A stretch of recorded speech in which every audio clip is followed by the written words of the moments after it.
The main issue for the end of month or even end of quarter is to what degree might we see profit taking? And the best way to see profit taking is to know where there is profit in the first place. And if you take a look at the month to date, where was the strength in April? Take a look at the top of the list. Really, everything that is related to either defensives, XLP, XLU, and metals, mining, gold miners, and energy. So related to crude oil, copper, and gold. That's really been where a lot of the outperformance has been throughout April. So this is month-to-date strength. Now take a look at today, one-day performance. Look at what's sitting at the bottom. This is what profit taking looks like. All the names associated with crude oil,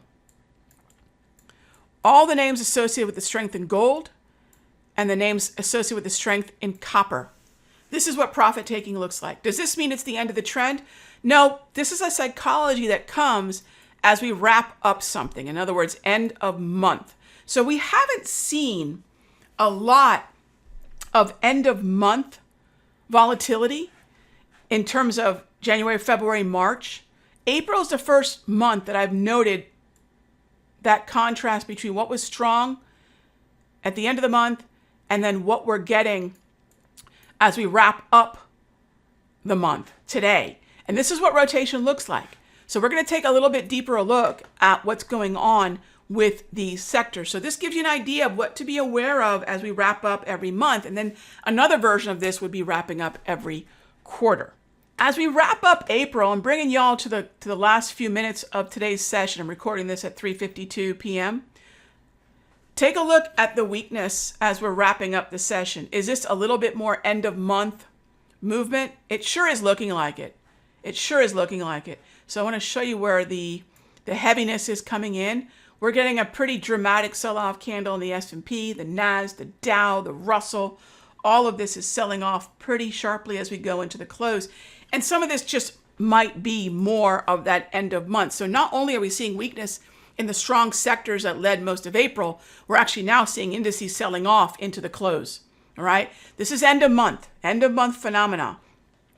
Now, when it comes to S&P and NASDAQ, please note we do have resistance in the gold section. So these are places we want to start thinking about shorts on days that we rally. So that's something you want to keep in your pocket on strong days. Would this be a short the rip going forward into May? Could very well be. All right. So let's talk about where opportunity is. Now, I alluded to a lot of the strength that we were seeing in copper and in gold and crude oil. So let's take a look at those futures contracts. Copper's having a look at this sell-off. All month long, we've been moving higher, moving higher, moving higher. End of month, boom. Could this be profit taking? This is what I'm saying. Profit taking is when the very strongest names see, well, profit taking, and then we get the rotation into sometimes other places. There doesn't need to be rotation. This could simply be end of month profit taking in the strength names. You can see gold is doing this as well. Let me show you GC futures. As we wrap up the cash session, look at the weakness. Look at this weakness in gold. Does this mean I don't want to buy copper or gold anymore? No, this is just some very dramatic action, price action on the upper end of volatility at the end of a month, right? I would typically expect this end of quarter, but we're not getting it as we are wrapping up. We're not getting a lot of support as we're wrapping up the month. Now, Freeport-McMoRan is connected to copper. That's a great proxy for those of you that don't trade copper futures. Freeport-McMoRan would be one to keep an eye on. XME. Am I bullish in these names as I go into May? Absolutely. This is a phenomena end of month. Not unlike, say, options expiration, where you have this psychology that's unique to the day because of the end of month. So a lot of profit taking going on here. Freeport-McMoRan is still definitely on the watching to buy list. Metals and mining, XME. I like Freeport-McMoRan better because it hasn't plotted a red candle as XME has. I am still very much interested in not only gold, but GDX. GDX is still not only pulling back dramatically, but it's pulling back within the context of an uptrend. So we definitely want to keep an eye on GDX as we go into the first trading day of May. What about names like XLE and XOP? A lot of very dramatic profit taking as we wrap up the quarter after a pretty strong month. I'm a little surprised with this volatility here. We might have some other things in play and things like XLE and XOP, but definitely on the list. The red candle in the XLE and the red candle in the XOP firmly put us into chop.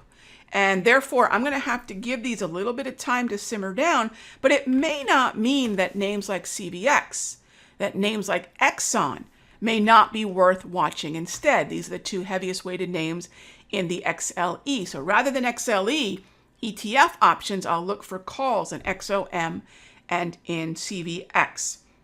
So these are things we have to keep in mind as we're going into May. End of month, profit taking, into where are the trends still valid and where are they moving up. So hopefully you got a good idea of what profit taking / rotation can look like and where the trends are still very much intact. Ultimately, what I want to continue to look for is strength and where it has been strong. And in the premium video, we'll get into things like XLP, XLU, and some of the defensives, because that's been part of month to date where that strength has been. And we'll take a look at some individual stocks that might be great proxies for these ETFs that don't always have as much open interest as I would like. All right, hope that helps. As always, thanks for your time. Thanks for smashing the like button, and I'll see you all in the next update. Hey traders, Raghee from Simpler Trading. Thank you so much for watching this video. Be sure to leave a like and a comment below.